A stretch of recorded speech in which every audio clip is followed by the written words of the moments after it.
Subscribe to our channel by clicking the subscribe button.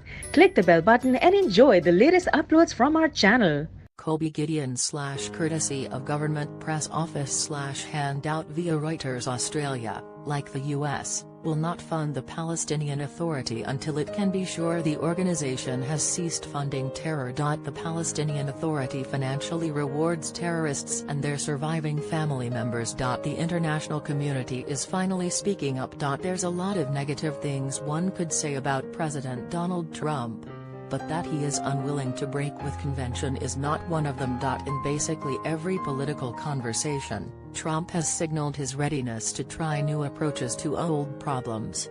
Sometimes, this willingness to so quickly abandon the tactics of previous administrations is frightening, especially when coupled with the reality of his and most of his administration's political inexperience. But sometimes that tendency to reinvent the wheel can bear fruit.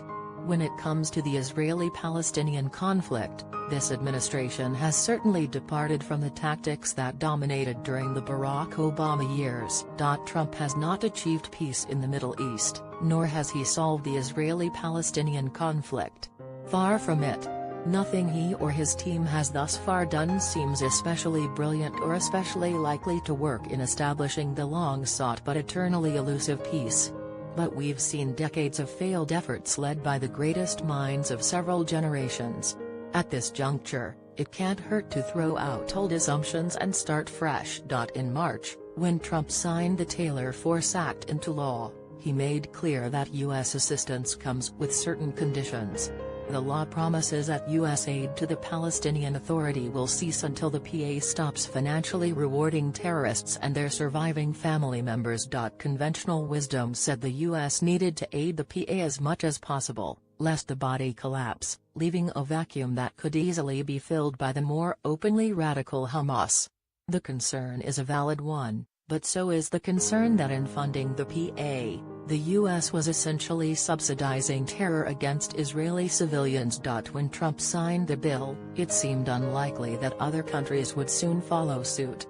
But news broke Monday that Australia will no longer fund the PA directly because, as Foreign Minister Julie Bishop said, there is opportunity for it to use its own budget to fund activities that Australia would never support.